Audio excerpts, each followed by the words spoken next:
Hello and welcome back to the channel. Thank you for joining me on another of my amazing interviews.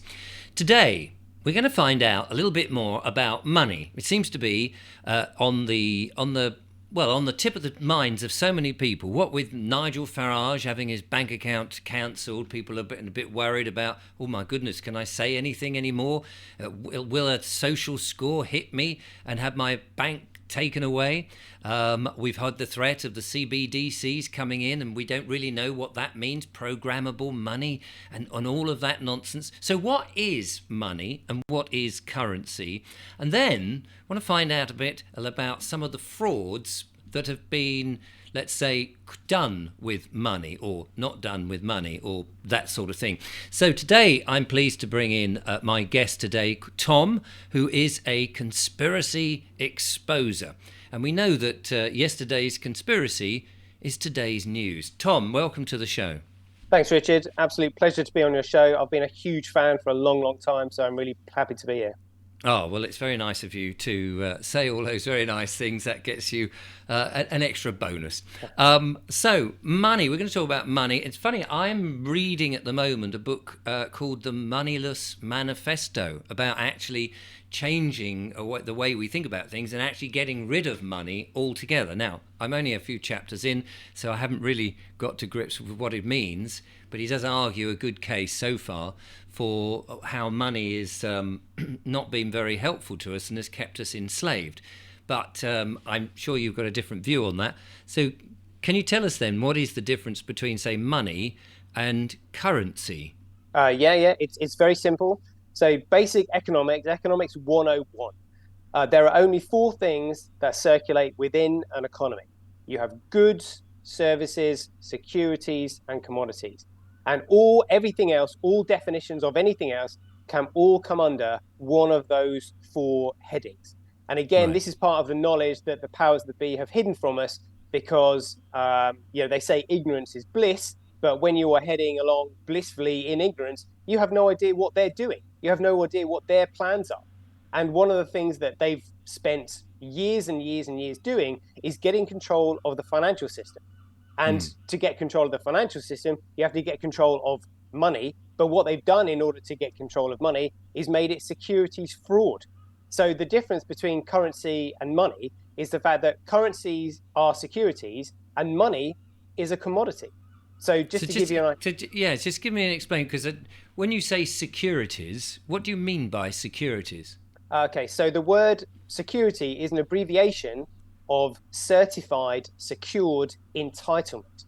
So anything that you can't prove or take possession of, you need a certificate to prove your entitlement to it. So if somebody was to take your land off you, you can't say, hold on a minute, that's my land, because the land is just there. So you would prove via certification from land registry in this country, granted to you by a higher authority, that land is yours. So that certificate is certified secured entitlement, abbreviated to a security. So and that's what did you say that's what currency is?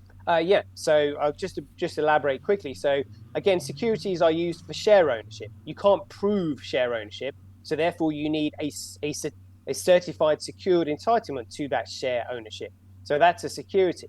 So a security is granted by a higher authority, which means that they can only exist within that private community or closed economic area where that authority has that power. So it's like this: a security is meant to secure your entitlement to value. So it was meant to be a securitization of gold, because gold was the value, gold was the commodity that was being used. But because gold is quite heavy and hard to transport, and security is effectively a pre-weighted amount of gold, people just started trading in gold certificates, which are gold securities. And so this is what happens. When a security starts being used as a medium of exchange within a closed economic area or private community, it becomes a circulating security, and a current flows and circulates. So it's a currency it's a current that takes the value with it. So a circulating security is currency. So the notes that are promissory notes that say £10, £20, £50 is the currency. Is that correct? Yeah, it's a security that's Yeah. circulating within an economy. So it's a circulating security that's referred to as currency. Right. So those notes in and of themselves, which are, I promise to pay, blah blah blah, they're not money. They are the Currency. securities. Yeah. Right. Because and it's just good to get this absolutely clear in people's minds, because you think of it as, oh, here's my money, and it might be a big pile of notes, or they've gone to the bank with a shotgun and a balaclava, and they've come out and they said, look at all the money we've managed to get out of the bank, and these days that's the only way you can get cash out.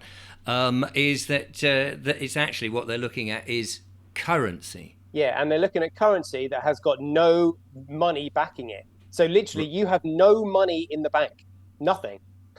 You have Right. you have securities in the bank that are backed by nothing of value. So Right. you have nothing in there. And also, even when you deposit your currency into the bank, they depose you of it. That's why it's called a deposit. So you're literally, because they don't, their point of view is that you are not responsible enough to look after your value yourself. Yeah. They will depose you of it, and they will use it as they like. So when you go into the bank and think, oh, I'd like to withdraw this currency, please, they'll be like, what do you want it for? Because it's not yours. You've given it to them because you are not responsible enough to look after it yourself. Yeah. And okay, so there's just this question I always bring up is, if you're an employee and you're not being paid in brown envelopes with this securities shoved into it, the notes that we think of as money but are securities, Currency, yeah. they get paid straight to your bank. So to me, that's anomaly, because then if you're saying my employer pays money into the bank, and then and you go to say I'd like to have that out, and they say, well, what are you going to spend it on? It's like, well, that's got none of your business. So in a way, you've got to go to your employer and say, I don't want you putting that money into my bank. You've got to give it to me. And Uh, then so because they're the those who created the banking system. Their yeah. attitude is, we've created this banking system. It is our banking system. The fact that you haven't got anything else to use is your problem. Right. Okay. And I can understand that. So then you just got to have a choice of finding another agreed way of being paid for your labour Yeah. with your employer. So okay. So that's currency. What's money then? So money is a commodity. Now, a commodity is something that's common to everyone, and the word commodity is an amalgamation of three words. It's something that's common, that's then been itemized and then uniquely identified. So a common item identified, which is commodity. So something that's common has no human barrier to entry. So a good is obviously manufactured. So commodities can't be manufactured. Services are provided, so can't be services. Can't be a security, because securities are just simply issued for the value. So the commodity can only ever be extracted or grown. So Now, it's a natural product of this biosphere that we call the Earth. well, there's no human barrier to entry to it. It's common to everyone. So Right. it's common. And the itemized is when it is standardized. So for example, I can't sell an infinite amount of water, I can't sell an infinite amount of oil, I can't sell an infinite amount of coffee. So what I have to do is I have to itemize it, which would be bagging coffee, putting oil in a barrel, putting water in a bottle, and then Right. that particular item you can then be compared against the cost of other goods and services in the economy, and it can be used as a medium of exchange.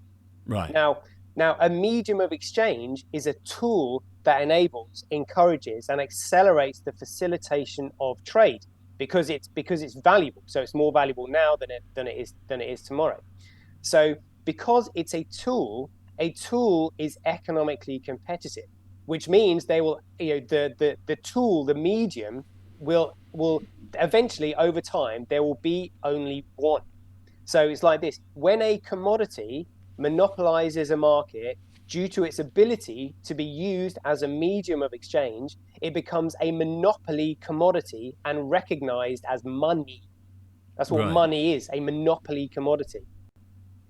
Okay. So gold and silver are often um, given as an example of what money is, because A, it's a commodity, B, you can extract it, and put it into bars, so those bars become what you then Commoditized. commoditized, and so you can then use that because I guess they're scarce to a Well, they have degree. they have a market value, so they They can have be a mark. used as Okay, a yeah, medium of exchange. yeah. I'm just trying to understand this as you go along, and I know that many people I've asked when I say what's the difference between currency and money, often they either don't answer completely, or it's a bit confusing when they do. So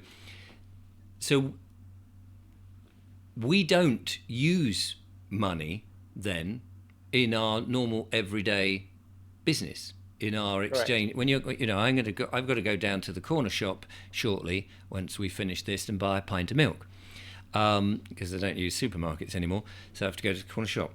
And I will give them, presumably I shall give them coins, which is, now what are coins? Are they currency or are they money, depending on what they're made from?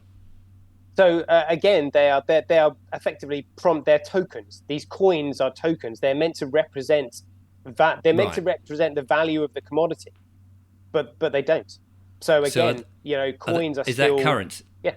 Yeah, so they're currency. So we don't actually use money I mean, on an everyday basis. There might be investors and people like that who shift gold from one place to another or buy things in gold and silver or oil or whatever it might be, the commodity. Mhm. So they're the only ones really who are using money. Yeah. So J.P. Morgan in 1912 said gold is money, everything else is credit. He was Right. absolutely correct. Oh, okay. And so So this there is were cases. why, Yeah. just to quickly, Yeah. so during the Second World War, funnily enough, the U.S. corporations were supplying both sides with ammunition, and the ammunition and defense contracts were being paid for in gold. So it was in 1944 that the U.S. corporations very conveniently said to the European countries, "Oh, look at that! You now no longer have enough gold in your banks to back the amount of currency you have in circulation because we've got it all. So that means your currency is going to be backed by our currency, and it's our currency that's going to be backed by gold." And that was the Bretton Woods Agreement in 1944. So imagine the economic power that they had when all currency was backed by their currency, because currency is backed by confidence and how economically responsible the central bank is. So if all the currencies are backed by your currency is now no longer competitive against any other currencies, which means you can inflate it to infinity without any economic penalties. Imagine the economic power that they've got. And then Nixon shock, 15th of August 1971, they said, yeah, that gold we promised you, you're not getting it. So now their currency is not even backed by gold. They can inflate it to infinity without any economic penalty whatsoever. Imagine the economic power that has given them. I mean, that would be worth creating a war for, which is, I suspect, what they did.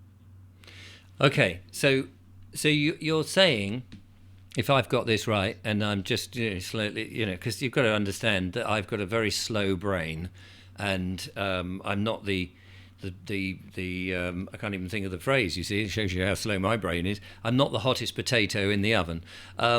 So you're saying that the gold was basically was paid for, or whatever. They had the gold, so the currency that we have now is not backed by anything, and so it's pretty much worthless. Yet we're still using it, and we're using a system in which, as you've just said, can be inflated artificially on their whim, on whoever is controlling it, and so therefore, and we're all going along with this. So clearly, the idea then is to say, well, let's not go along with that system and have another system, a different system of currency, and Money. We need unless to go back to money. well, okay, I was coming to that. Either that we come back to another system of currency, which means it's got to be backed by something, and so either we start digging in our back garden and looking for gold, or go west in America and join the gold rush, which is not a practical thing, then we need to find another commodity that will do what the gold and the silver was doing, that we can use on a day-to-day basis. Yeah, absolutely. Is that right? Yeah.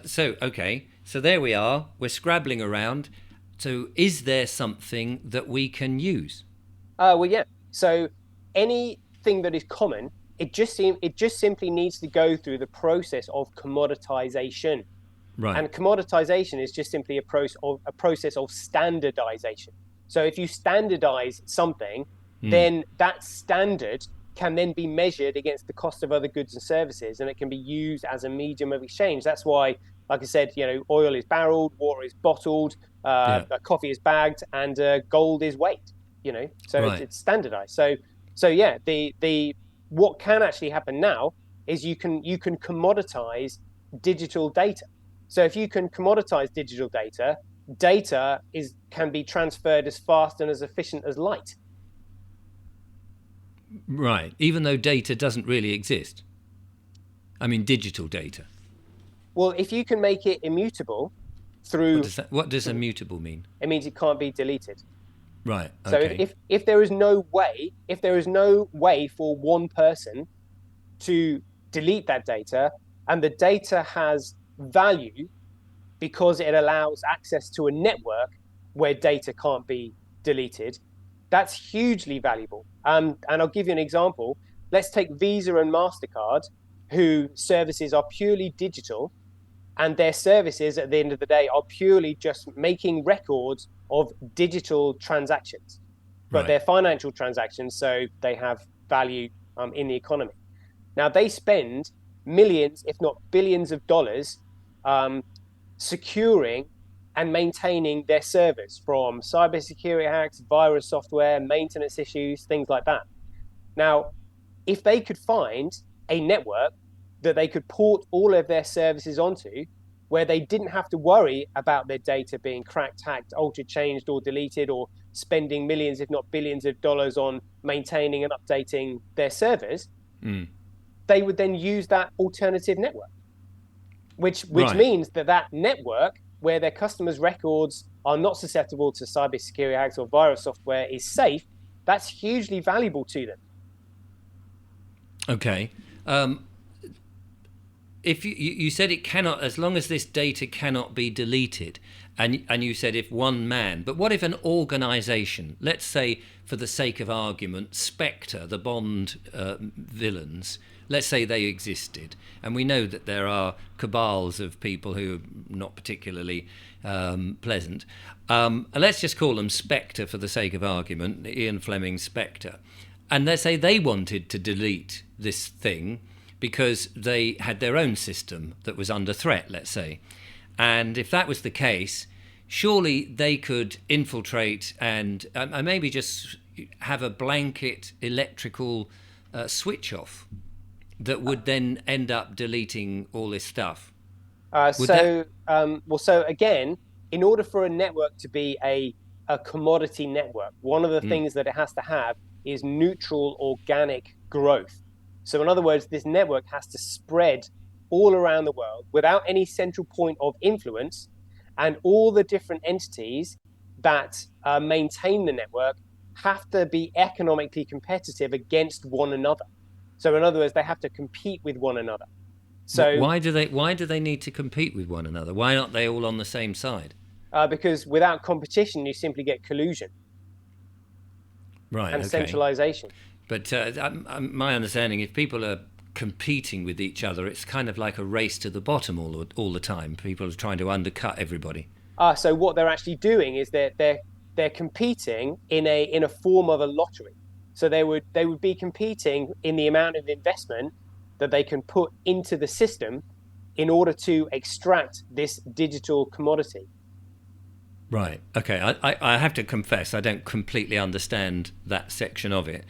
But what is to stop Spectre or whomever to shut them down by blowing up, let's say, using missiles or some sort of radiation technology or something like that to stop? So all the servers, they've got the information. My worry is that if it's digital, it's not real. It's sort of it's kind of generated in electricity, and it's held in chips and on hard drives. But unlike gold and oil and coffee, the other things which are physical entities that you can hold in your hand, these other things, the digital data is really just an electrical pulse.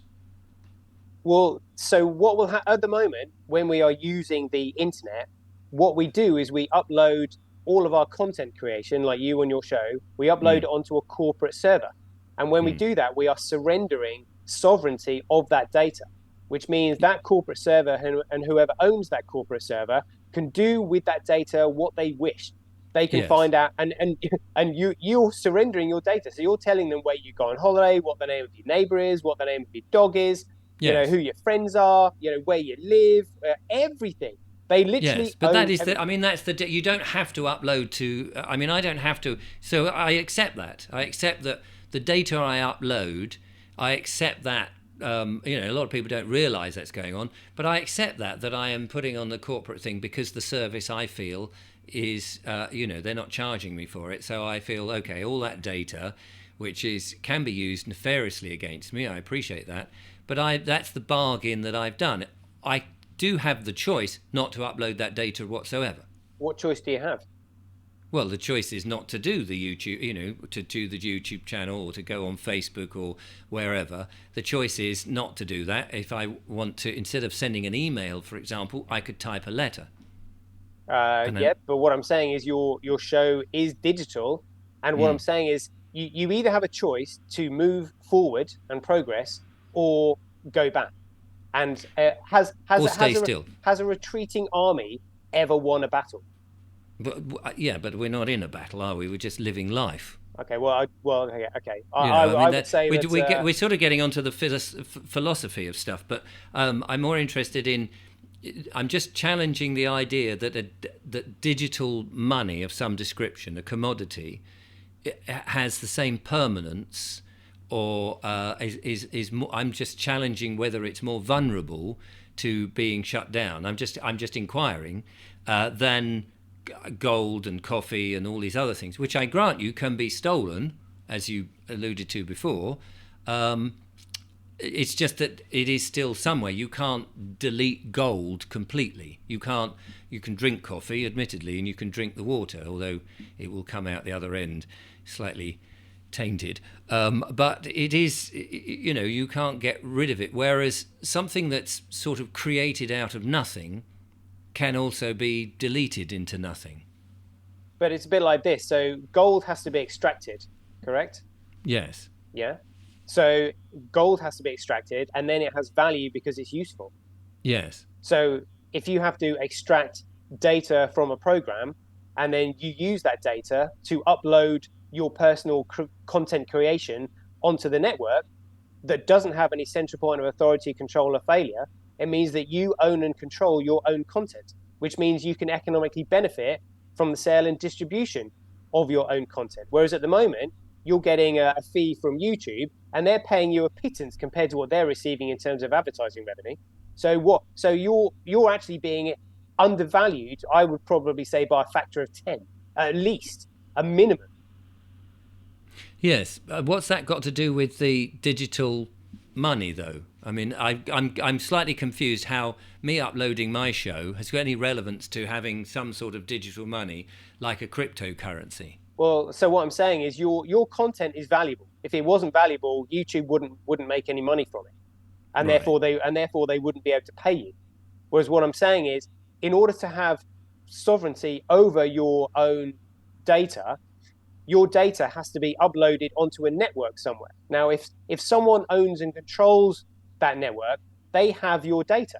So what you need is an economically competitive network that doesn't have any central point of control. And in order to make sure that you own and control your data, you pay for the upload.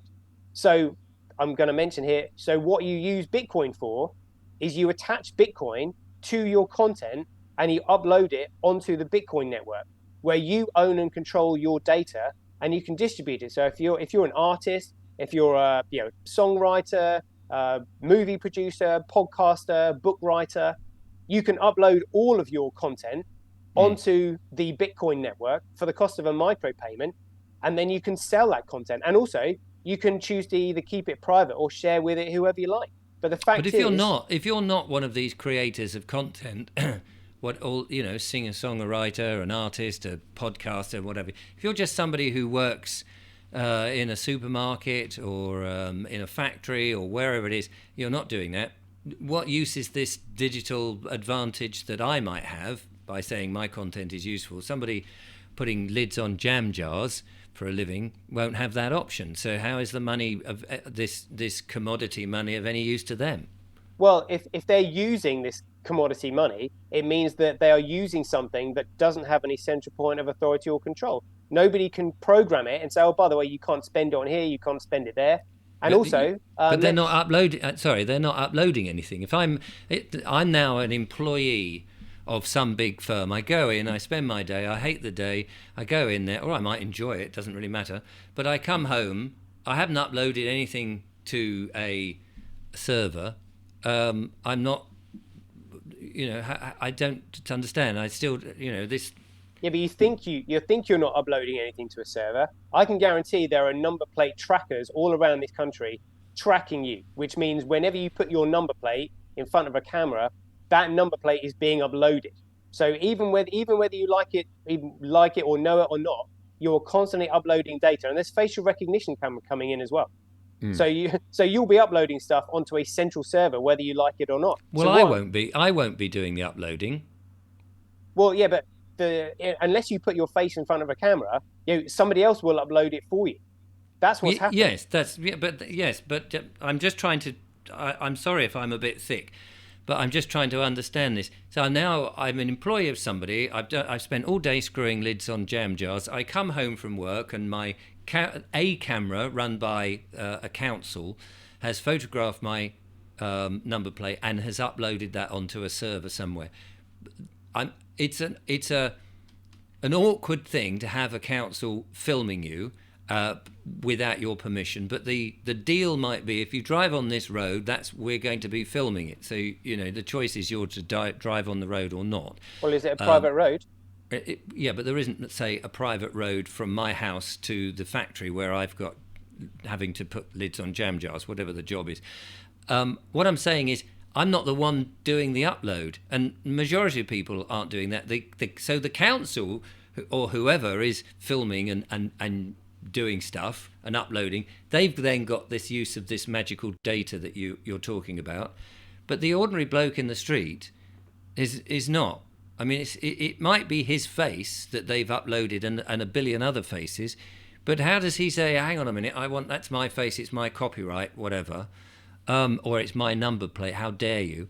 Then his argument will be with the council, not with the data that's sitting on a server. I'm slightly confused how we've gone from a commodity of gold to certain people uploading, of which me as a YouTuber is, but everybody else who isn't doing YouTube or creating or not wandering down the street, how do they take advantage of this? Well, it's like this. So that data has got to be valuable to somebody, or else they wouldn't be bothering uploading. So if that data is valuable, all that data should be on the Bitcoin network, where it can't be cracked, hacked, altered, changed, or deleted. And if it's on the Bitcoin network, it means it's not on a centralized server. And if it's not on a centralized server, it means they can't scrape that data and use it for their own private convenience.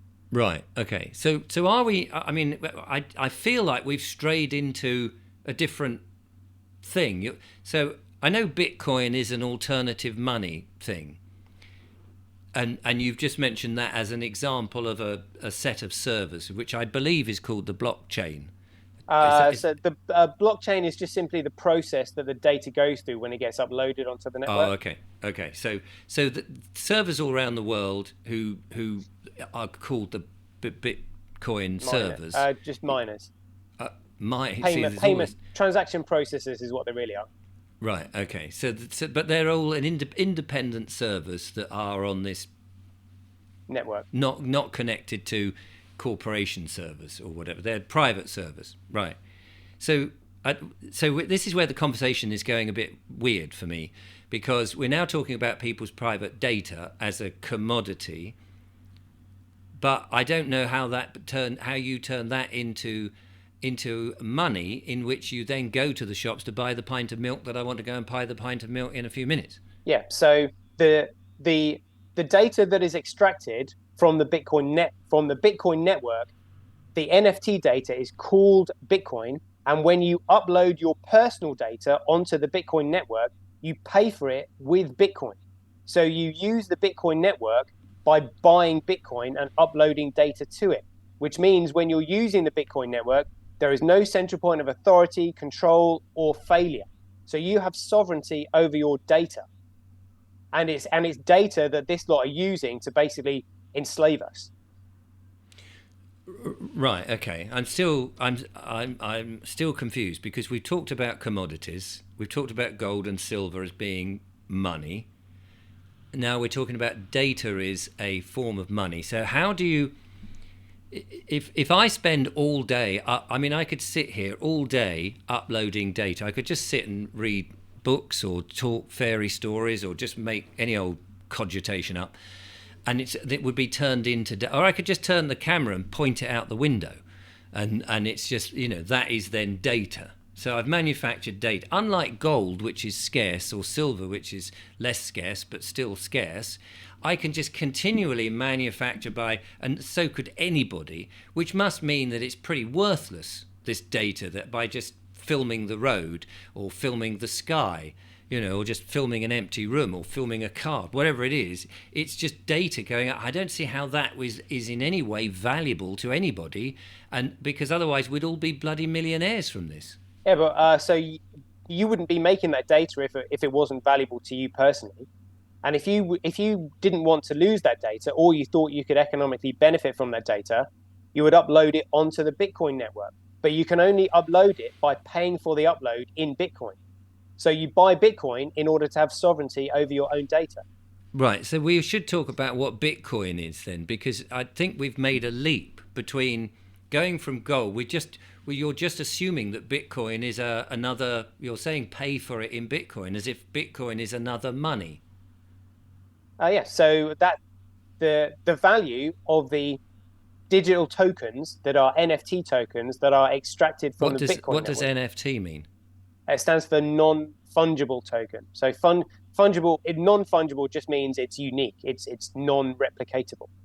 So like I said, so when you commoditize something, you commoditize a bag of coffee by first of all filling it up and weighing it, standardizing it, then itemizing it, and then uniquely identifying it. So when that bag of coffee becomes unique, you can then say that you own that particular bag of coffee. That coffee is unique to you.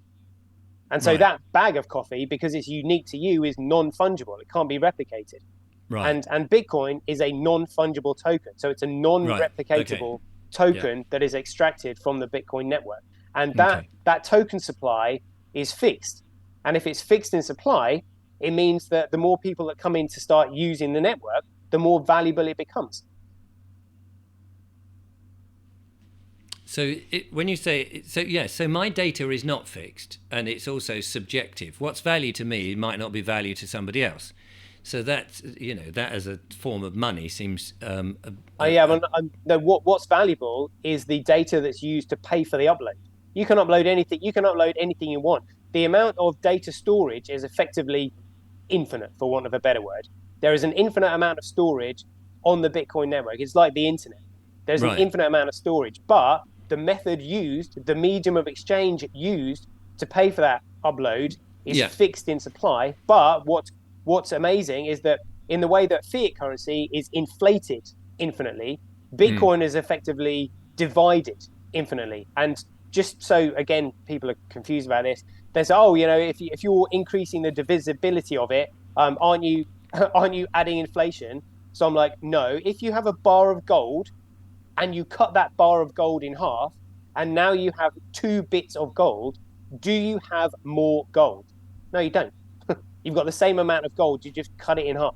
And that's what happens with Bitcoin. The supply is fixed, you're just infinitely dividing it. So the more and more people that use it, the more valuable it becomes. So, and of course, it doesn't have to be Bitcoin. There are lots of other currencies, cryptocurrencies. Yeah. So again, just to give you an idea about how threatened the authorities are over this way. So data can only be commoditized one way. In the same way that gold has elements that make it gold, if you change any of those elements, it's not gold. Right. Gold is different from silver because of the elements that make it up. Yes. You know, a coffee is not apples because of the Quite elements right. that make it up. You So get star quality for that. there we go. Yeah. So I have to sort of try and make it simple for No, everybody. absolutely. So yeah. So go on. So with cryptocurrency, it depends what qualities make it into the cryptocurrency. Yeah. Yeah. So again, all currency has to be backed by something. So all cryptocurrencies are securities fraud because they're backed by nothing. Data can only be commoditized one way, and the structure of that network has to be economically competitive because, like I said, without a competition, you simply get collusion and centralization. And there has to be common accountability so that people are users of the network are accountable to one another rather than a central authority. So, just to give you an example, if somebody was to upload a naughty image of a child onto the network, where does accountability and responsibility lie with that image? Well, if there's a digital signature attached to that image, then you know who's uploaded it, and they are taking responsibility and accountability for it, and they will be tracked down and dealt with. Whereas if you Right. have a if you have But a network, that's okay. So, but that's subjective again, isn't it? Because what you call a naughty image of a child, and by using a child, of course, that's I'm talking about starting an to adult picture of a child, which is inappropriate. right. Okay, but and I'm not condoning anybody to do that, of course, but somebody somewhere is drawing the line of what, and of course, you're using an easy example, really, but what? Let's say it's not an inappropriate picture of a child. Let's just say it's what's. I mean, somebody somewhere has got to make that decision of what is then inappropriate or not, and that's the problem, isn't it? Because somebody then is saying there's a rule. Yeah, but Well, laws are made by laws are meant to be made by the people, and the law is meant to be based on what is reasonable, what is acceptable. right. Oh, okay. So it's not made by the rules of the Bitcoin people or the cryptocurrency people. Yeah. It's judged by the rules of the land, or it would have to be the rules of the world, though, wouldn't it? Because that means in some land, in I don't know, some countries they don't like women to be seen in bikinis. Over here, it's not a problem. And so then you've still got a subjective or two different types of rules, and it's not the world shouldn't be one rule for everybody in every instance. I mean, that's something that we're all regaling against anyway, isn't it? Yeah, but you just like agree to the rules of the country that you are in. You don't do anything that's inappropriate. So if you're not doing anything that is unlawful, again, law is just simply do no harm, injury, or cause no harm, or act in honor, do no harm, cause no injury or loss. Well, That's the that's in law of the theory. land. Well, it isn't though, is it? Because it might be in natural law or whatever, but the legislation law of the land is going to come down on you differently. If you've broken it. Anyway, so all of this is a bit of a side story because I'm trying to. I know you had a number of things, but time is ticking on now. But we've talked about currency. So cryptocurrency is currency that's like the other stuff, is backed by something, but there's nothing to back it. Yes, securities fraud. Securities. Bitcoin doesn't have that in the title. It's not Bitcoin currency. So you're saying that the other cryptocurrencies are not a thing to concentrate on, and Bitcoin is the only thing. Is that what you're saying? The definition of Bitcoin, yeah, but I just need to add something quickly there. Yeah. So the elements that make Bitcoin is one, a chain of digital signatures, which makes users of the network accountable to one another. And the powers that be were so threatened by the economic power that Bitcoin has that they actually went to the effort of segregating the digital signatures from the transaction data. So, and that was implemented on the 24th of August, 2017. But their fraud they wouldn't have been able to perpetrate had they not stolen the name as well. So this is the effort that they've gone to, because they were so threatened by what Bitcoin could actually do to them, because they're a bunch of criminals. By segregating the digital signatures, it means that people are now no longer holding themselves accountable for the data they upload. So what I'm saying is, if somebody uploaded a naughty image of a child onto the network that didn't have a chain of signatures on it, then those who maintain the network are now on the hook for that image. They would be responsible for it. So what they did is they restricted the network by having a ridiculously small, what they call a block cap, meaning that people couldn't upload images onto the network because they would be on the hook for it. But the fact is, because they know they'd be on the hook for it, it's centralized, which means BTC is now securitized, and it's all securities fraud because it has no economic value and no contractual credibility whatsoever. So it's what they've done is they've stolen the name of Bitcoin. So what? Right, okay. So, I mean, it sounds to me what you've said is this digital whole stuff, although on the one hand sounds great, but because powers that be, that let's call them Spectre again, because they've infiltrated and they've been able to do that, it seems now logical to me, listening to you, that all of this stuff is likely to be infiltrated. I mean, we know that digital stuff can be hacked left, right, and centre. And if you've already said that Bitcoin's just been hacked into and they've done all this, so if you upload a picture, suddenly you're more liable than you weren't liable, whatever it was. It just sounds that Bitcoin is not obviously the answer then. So what would be the answer? Well, the reason they were able to do it is because in order for the Bitcoin network to be classified as a commodity network, it couldn't have any central point of influence while it was going through that phase of neutral growth, and economic competition was diluting any central point of authority or control and the starting point. But the creator of Bitcoin can now come out and prove who he is, because the network has had over 10 years of neutral growth. And it's like, when is enough enough? Well, he's decided that 10 years was enough. And the reason that 10 years was enough is because if you were to go down to the casino and play red or black, the chances of throwing 10 reds in a row are 0.001%, which means there's a 99.9% chance that you won't throw 10 reds in a row.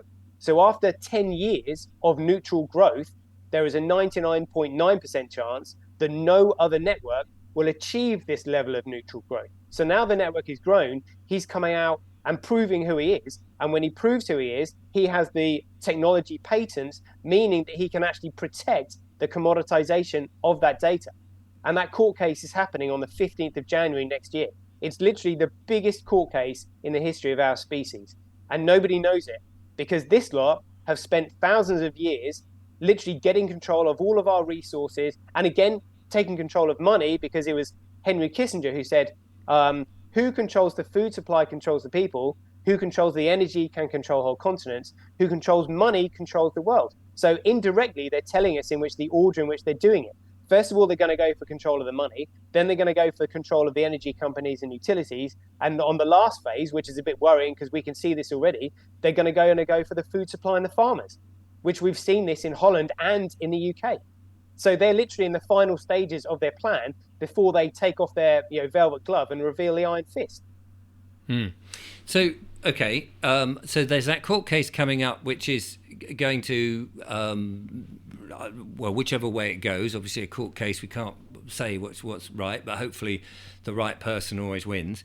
So that puts, to me, I mean, as we're discussing the difference between money and currency, we still haven't defined them. What is a safe and useful type of money? And if you say they've got control of the money, then we just need to find a different type of money, don't we?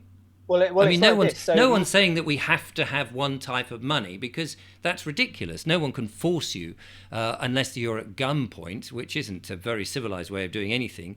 But I mean, I could put my thumbprint on a piece of paper, and that's unique, and say, there you go, that's my, I guess that's backed. If I do a favour for somebody, or somebody does me a favour, I put my thumbprint, which guarantees that's me because it's pretty unique. I could put a signature or an autograph on it as well, and say, well, there you go, that is my bond, if you like, and I will honour that by doing something for you. I'm sure that there are other methods of creating a money system that we don't have to rely on all this, to me, which seems, just not just it, Yeah, but money because it's money is just a fair exchange.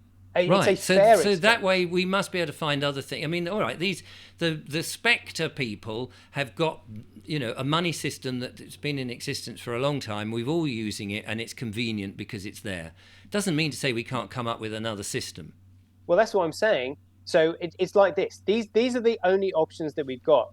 We either have a common money used by the people to create government that then works for the people, Mm. or government will create currency to control the people. They're Mm. the only options that we have. Why are they the only options? Because, like I said, we either have a common money used by us, the people, to create government that works for us, Mm. or government will create currency to control us. Yeah, we can still barter and we can still do things in a slightly different way. I mean, there is a third option. I mean, Yeah, but what I'm saying is, what you're referring to is having a private community or a closed economic area.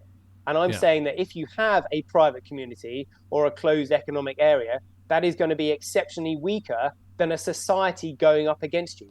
A society needs a fair exchange of value. And if you want to look at what happened I to accept closed that. I societies, accept that. But just if look at if what you're happened to the Inca Empire when they went up against Francisco Pizarro at the Battle of Cacamara. It was the Inca Empire that used labor, and they hence because they didn't have a money, they couldn't mobilize their resources, and they got absolutely slaughtered. right, well, we can learn from history. Yeah, Obviously, we can learn not to do that. But what I'm saying is that if the yeah, I mean, it's in an ideal world, it sounds like we need a nice, friendly, benevolent government that is actually all on our side. But so well, far, they're money not. should be well. It's like this. The people need to remember that the government should be public servants. They are Yes. servants. So when somebody says, "Oh, I'm withdrawing my consent to be governed," I mean, how Mm. ridiculous is this? If you're the master of a house and you have servants, when have you ever said to your servants, "Oh, I'm going to give you authority to govern me"? It's ridiculous. The government should be public servants. We do Yes. not give our consent to be governed by them at all.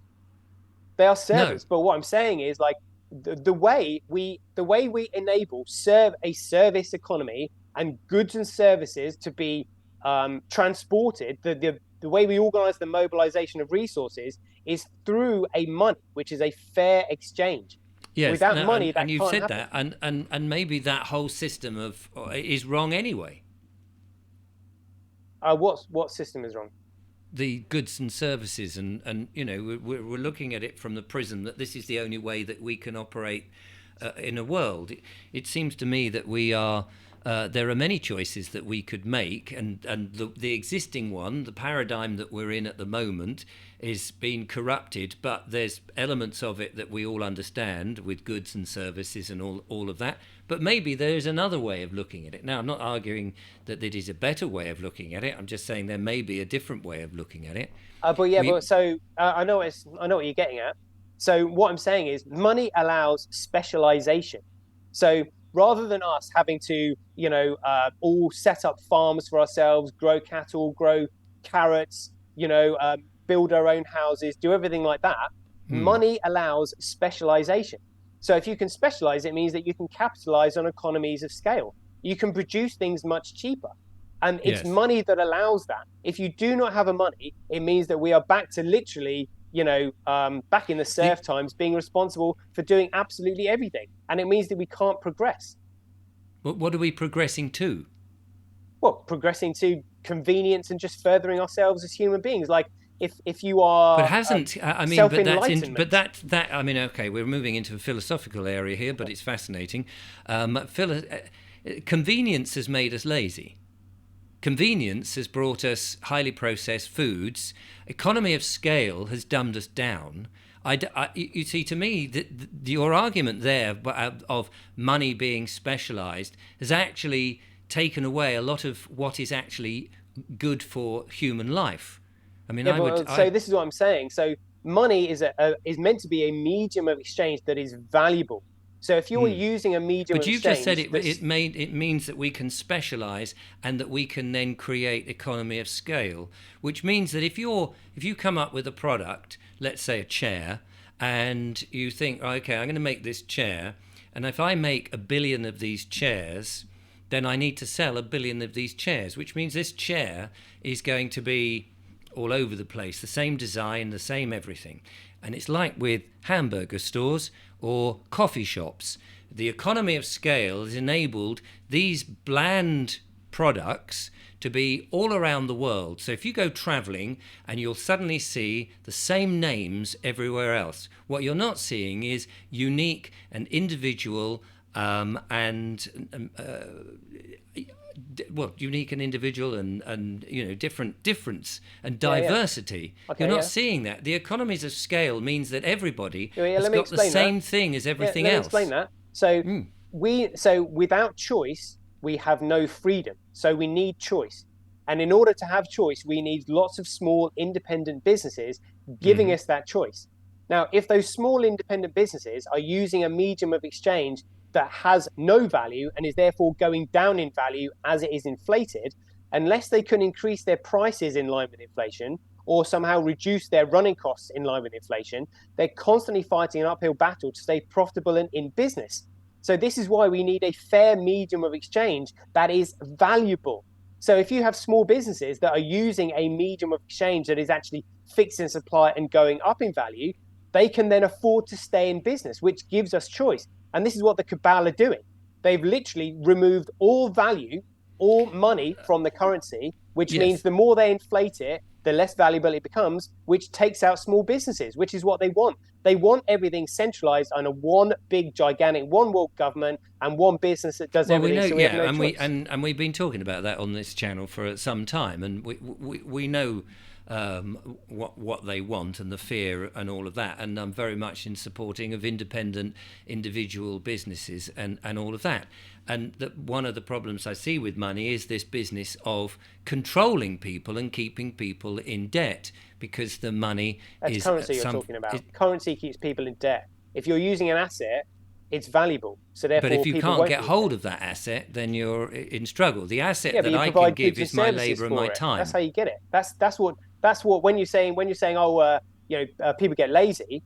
If the medium of exchange that you are using is going up in value, therefore you are in a hurry to get things done now rather than later, because you get better value for money, because the money is fixed in supply, which means it's more valuable tomorrow than it is today. Yes, but the value of money, you see, to me, there's this thing about what is valuable to me as a person, not as a number. See, money is a dead thing, isn't it? It's a dead money thing. is a commodity. Money Well, has it's to still be a commodity. yes, but it's still a dead thing. A Well, how lump can it of be a dead gold. thing when it's a commodity? Coffee's not Coffee's not dead. Apples aren't dead. They grow. It's just you pick them. Yes, but they are not human then.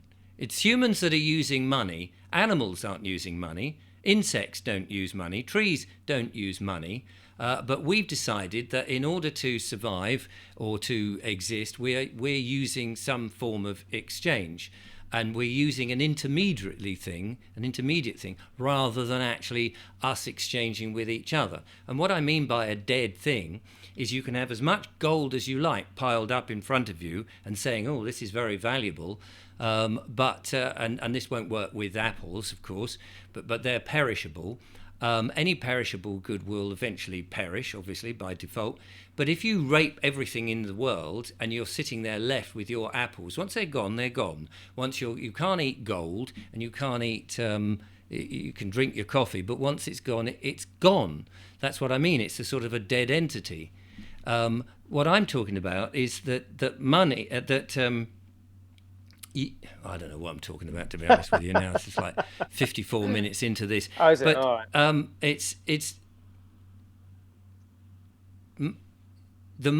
It's what is important to you as an individual, as a living being. Yeah, but that's intrinsic value. I'm referring to market value. Yes, and this is what I'm arguing, that they're different. Well, yes, that's what I'm saying. If they're different, it may be that we shouldn't be looking at market value. maybe that's not in itself, that we've actually gone down a route that actually the whole business of having money to have a market and services and all of that is, maybe that is not what we want. Okay, Maybe well, let me put this to you. Okay. So would you agree that we require a unit measurement of weight so we can weigh things? If I was to say to you, I have a kilogram, would that make sense? Or would you say, what do you have a kilogram of? Well, yes, it would be. It is useful. I agree. Yeah, yeah. So what I'm saying is money is a unit measurement of value. That's all it is. Yes. So just to quote you this, so without exchange, there is no prices. Without prices, there is no economic calculation. Without economic calculation, production decisions are made in the dark. And when that happens, basic needs go unmet. That's why we need a unit measurement of value so that we can calculate things. If you cannot calculate things, decisions literally just go out the window. But when you, yes, well, it's true. I get what you're saying there, and we've only got 5 more minutes left. But what I would say is, let's say, if you put everything that has a value, that value then is like, say, a loaf of bread. You've got a loaf of bread, and you're saying this loaf of bread is worth 20p or a pound or whatever it is. It doesn't really matter. You've then commoditized, haven't you, the labor that it's taken you or somebody else, whoever it is, to make that loaf of bread and create it. You factor it in. Yeah, you've factored all of that in, and that's the price. That sort of takes away. I don't know. It just seems to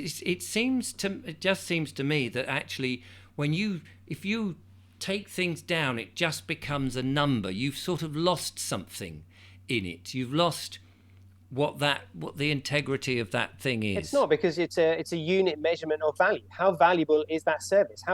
What value are you adding to society? If you are adding, but no why value, is the value of it relevant? Well, the value is hugely relevant, because if you are producing something that has no value, like securities, like currency. But why does it need a number? You can say it's valuable if you help me fix my roof. It's a measurement. Yes, but if you help me fix my roof, I know you've helped me fix my roof. Done. Yeah, but somebody will be looking for a fair exchange. Well, that fair exchange doesn't necessarily have to be a precise actual value, does it? It could be that I'll cook you a meal. It'd be more convenient if it was. Okay, so there's will you say it would be more convenient? But why is the convenience of it relevant? Because it's faster. It means you can spend more time doing what you want rather than dealing with hassles. Why deal with the hassles anyway? Why not just spend? Well, you said that you needed somebody to fix your roof. Yeah. So why isn't? Yeah, we don't live in a perfect world where roofs are. Where we don't live in a perfect world where things don't perish and houses don't need fixing. But if you're in a society in which you see your neighbour has trouble with his roof and you go and offer to help, and you help fix it, and between the two of you fix it, you have a jolly old time up there on the roof, and you fix this roof. The time is the thing. Time is the thing that has the limitation. Time is more valuable than money. Like, you can always get more money, you can't get more time. But what if your neighbour refuses to help you out in anything? Well, it's not that you're asking your neighbour. Your neighbour comes across because he wants to help. Well, yeah. But what I'm saying is, we're not all living in a fairy tale. No, but maybe we should be. Well, yeah, but a fairy tale is a fairy tale. It's not reality. No, but if we're in a position as we are at the moment, in a golden opportunity where we're on the edge of the cliff, where we've got the cabal and all these I've forgotten the Bond villain's name now. Spectre, thank you. If they're all sort of like pushing us to the edge of the cliff, and they want to get rid of certain amount of us and then enslave the rest of us. We're in this golden opportunity, it seems to me, to be able to say, actually, do you know what? What actual world do we want? Do we want to live under the auspices of money and the enslavement of currency? Do we really want that? Or do we actually want to value the time that we all have together, help one another, and be kind to one another, love one another, and not have everything down to a number? Yeah, but Richard, this is the psyop that they're doing on us. They want people to not have a money because they will crush us. They do not want us here. How will So, they crush us? okay, let me just. Are you familiar with Rockefeller's secret covenant? Yes, I've seen that, and they've been doing all those things all the time, and we're running right out of time, so we can't really get into all of that. I mean, Well, all it is. So let me tell you where this entire conspiracy comes from. Like I cannot stress well, we enough. don't need to. I don't need to go back into the history of it. What we were trying to discover what was money and currency, and all I'm arguing is that and you've argued your case for money, and all I'm saying is, well, maybe money is not what we want, but you're saying if we don't have it, that we are then vulnerable to Yeah, whomever, doesn't matter who it is, that we are vulnerable, that somebody else will come in because they'll have more resources because they've paid for them, rather than those people who exchange are, value for them. Yeah. yeah. But that I don't, and that may be true, and I'm only arguing to counter your point, to see if there is another way that's worth looking at, and it might not be. You might be, and I'm not saying you're wrong at all. I'm just sort of countering your argument as saying, do we actually need that? Is there another way? And it's for my audience really to decide from our discussion whether there is another way, whether we have got corrupt money, and take our points of view as they so wish. And I hope they do, and it'd be interesting to see what they say in the comments. They probably say that bald bloke with glasses is a complete and utter idiot, and they may well be right. And I have no qualms with that, because I, like most people, are feeling our way, because these are subjects that we haven't thought about in any great depth, but we should do. And your contribution, of course, is invaluable, because you're making us think in a way that we haven't thought, and I'm just, rather than just taking it full on, I'm just giving a counter argument or whatever to elicit debate. Well, I'm just saying, if we are up against people who have bad intentions for us through no fault of our own, which is what's going on at the moment, the reason they're able to get away with what they're doing is because they can economically motivate somebody. They say, "All right, this might be But easier for you to yes, just do what I say, and I'll give you this." Therefore, that's instead of having to toil in the fields and grow your own carrots and look after cattle and do this kind of stuff, all you've got to do this for me, and all you've got to do is this for me, and I'll give you that. and if you could take away that economical incentive, so that actually they say, I can give you this big pile of paper, and the person goes, do you know what? That's of no value to me, because I actually want to spend more time looking at the sunrise, or attending to my cattle, or growing food, and having those things that are really valuable in life, and not the artificial things that are valuable in life. Yeah, but you may as well say, "Oh, I don't want to spend my time in a battle." Well, unfortunately, Yeah. if somebody is trying to kill you, you can just lay back and say, "Oh, go on and kill me." I just don't really want that to happen just yet. Oh yeah, by the way, you kill me while I look at this beautiful sunset. It's ridiculous. We need defenses, and in order to have defenses, we need a way of mobilizing resources. That's it. So just to give an example, I'm going to quote here where this entire conspiracy comes from is 1 Samuel 15, and this is where this is meant to be their word from their God, who said, "Now go and crush the Amalekites and put them under the curse of destruction, along with everything they possess. Do not spare them. Kill every man and woman, child and nursing baby, ox and sheep and camel and donkey." That is, and we are the Amalekites to them. It's really bad. So you can go on and say, "Oh, I don't really want to be involved with this. I want to go and look at sunsets and I want to grow my own food and all that." This lot are going to kill you. And And what? And let me tell you. So again, they motivated Hitler to instigate a war in Europe. And while Joseph Goebbels, okay, I'm gonna stop now, because we're getting into it's ranty. really important. No, we're getting into ranty mode, and I think this is where, I mean, unless we can have a decent, quiet, intellectual conversation without suddenly going, oh, they're all going to come and they're going to kill us and all of that. That may well be true, and I'm not saying it isn't. But if we start getting into a ranty mode, people won't listen. They'll just think, oh, okay, here's somebody coming online and ranting. And anyway, we're over an hour now, so I'm going to have to end it, I'm afraid. But so Tom, thank you very much. Conspiracy Exposer, and we tried to it just shows to show how difficult it is to understand, certainly from thick people like myself, what money and currency is, but I do actually have a better idea of what currency is, and I've got a good idea of what money is. I'm personally not sure about the digital version of it. You're saying Bitcoin is a good thing, and I don't know that, and I'm still trying to work out whether money in and of itself is useful to the human condition. Maybe it is at this time, and maybe I'm talking about a time centuries ahead. Who knows? I'll leave that to the audience to work out. But Tom, thank you so much for coming on, and sorry to calm you down towards the end, but I do try my best. Or can I just mention the other thing just quickly about heart attacks and stuff? Just quickly. I'd rather we didn't get into that. We could do that on another. Just that one statement. That's all it is. If you can induce a heart attack, you can get away with murder. There we go. There we go. Fair enough. Brilliant. Thank you very much. There we are, ladies and gentlemen. I'll be back with more monologues and interviews with interesting people. But until next time, from Tom and I, thanks for watching. Goodbye.